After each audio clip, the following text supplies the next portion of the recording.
This is mostly blown over by now, but there's in the past been a lot of tension between like spending Bitcoin and saving Bitcoin. And it's like those two things can't go together, or like people were having a hard time kind of like understanding both things at the same time. And I was in this bucket as well. But here in this interview with Robin, you can see me kind of just like kind of overcoming that and really in this new era of understanding kind of Bitcoin incorporated into my personal finances, incorporated into the world's personal finances. I've been on YouTube for about a year on YouTube, but I've been talking to Bitcoiners for 7 years, and I've talked to thousands of them in person and online. Hopefully this is helpful. Hopefully you enjoyed this interview with Robin.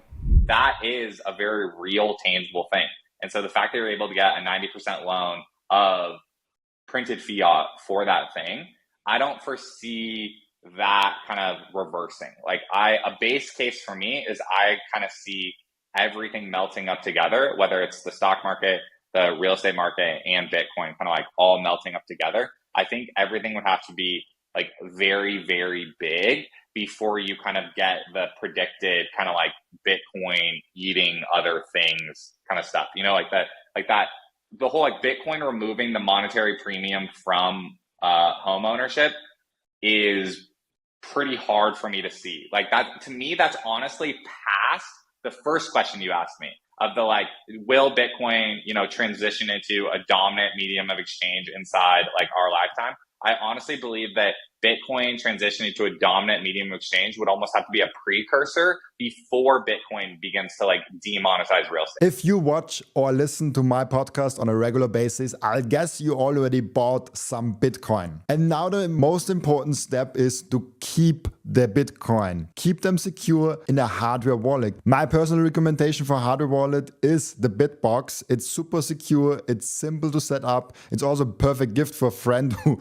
has still the Bitcoin on an exchange. And you can get a 5% discount with the code Robin at the checkout. Visit bitbox.swiss/Robin to get your Bitbox. And if you really want to bulletproof your self-custody setup, your security setup, and maybe even your citizenship setup, you have to talk to the Bitcoin Way. If you go to the bitcoinway.com/partners/Robin, you get a 30-minute free call where you can dive deep with them if your self-custody setup is secure, if your citizenship is secure or maybe might be improvable, or your digital footprint in general is secure. They are the experts in cybersecurity, in Bitcoin self-custody, and how to be a secure, sovereign individual in general. And last but not least, I have something completely new for you guys. I partnered up with Coin Vigilante. This is the most beautiful Bitcoin timepiece that I ever saw created by anyone. Look at that beauty. I love it so much. Coin Vigilante made a perfect Bitcoin watch. That's the perfect, subtle, elegant way to go out there and show that you are a Bitcoiner. And that watch brand is Bitcoin only. Make sure to check out the link in the description for this amazing Coin Vigilante timepieces. Those watches are amazing. I love them so much. It was really hard for me to pick the one that I want to have because there are a lot of great options. I went with the new transparency edition. They are all limited, so grab yours. Those will not be available for a long time, but there will come new models and new amazing designs along the way. Oh, that's interesting because I think most always see it like there's first like the store of value has to completely proceed and then we move past to medium of exchange. Why do you think that medium of exchange comes first? I mean, store of value is already here, but why do you think so? I think because I give them personal examples. So when a new person gets Bitcoin or when a new person hears about Bitcoin, one of the first things they say is, well, how do I buy groceries with it? How do I spend it? How do I spend it? Right. And I don't think that's actually them trying to kind of like needle the Bitcoiner or like throw them off or saying that they don't believe or whatever. I think that's literally just, well, you're telling me that it's better money. The primary use case I have for money is to get things for my house. I'll do that money, but then tell me how it works. It's almost like a trust mechanism. Like, and I'm saying trust in like a neutral way. You're just like, you mentally have to close the loop of this works from my main use case of getting something into my house. And so right now, the Bitcoin bucket and the fiat bucket are competing with each other effectively for people's direct deposit. Like effectively your labor, because the work that people do that they're earning money for is like the scarce thing, right? And then everyone chooses, am I direct depositing to Bitcoin or am I direct depositing to USD? Am I storing my labor in Bitcoin or am I storing my labor, in USD? And closing the loop of being able to do day-to-day things on Bitcoin ups the amount of people that can up the amount of labor that they're storing in Bitcoin, which is why I don't see them as like separate things. Like I don't think there's actually this like order of events of like, oh, store value, like, oh, and then medium exchange. And I would say again, even if I kind of like concede that it has to happen in a certain order, it's not happening in a certain order for every single human on the planet at the exact same time.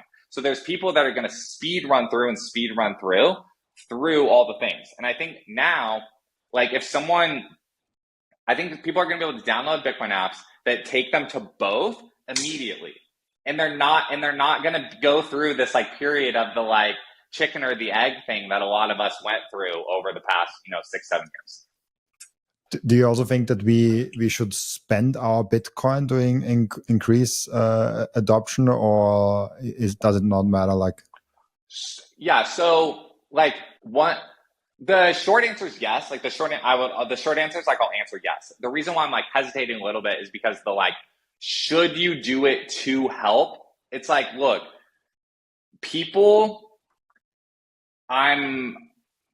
a lot of times when people talk about the circular economy, they say that like, oh, the Bitcoiners should do something that's like economically irrational in order to like get the adoption or whatever. I don't think that it's irrational to like quote unquote spend your Bitcoin. Like I think it's just simply using a different thing. Like you could pay with 2 different credit cards out of your wallet. Like for this brewery example, if you're already going to buy 3 beers for $24, even if you hadn't done anything, then simply buy $30 of Bitcoin before going in there and then use that as your method. Like, I guess, I don't know. I think I'm hesitant to say that people should do it for the adoption, because I think it's economically like rational for the person in general, even, and like for the adoption part, I guess is like a double benefit. It's like gravy, I guess. Wait, that's an interesting example of like buying Bitcoin directly before you buy things with Bitcoin, because there is probably 0 to no capital gains, because the capital gains will be very less. And if there is a capital gains, like that's a benefit from you. So like if in that, I don't know, 30 minutes that you drank the beer from like getting the Bitcoin to drinking, and the Bitcoin price shoots up 10%, you pay capital gains tax, but that's a positive thing. So that's interesting. No, exactly. And that's where I think we overcomplicated it for a few years there. Like I think OG Bitcoiners were great at talking about Bitcoin. They were not great at talking about personal finance. Like and that's what I'm trying to just like reset that whole thing. And me and others, like tons of other, that's my favorite thing about Bitcoin right now, whether it's YouTube or Twitter or whatever, is this whole chicken or the egg thing. Almost the ice is thawing on all of that. Like it just is what it is. It is what it is. And you don't have to overthink it as much anymore, which I think is leading to faster and faster onboarding of, again, back to these like quote unquote regular people that I super care about. And so an example of that is this bar that takes Bitcoin. When I was doing this 4 or 5 years ago at a different bar that took Bitcoin, the bartender, we could tip her in Bitcoin. For a new person to participate, they would have to we would have to tell them the app, they'd have to download the app, they'd have to pass all the stuff, and they'd have to come back the next week, and then that's when they could participate.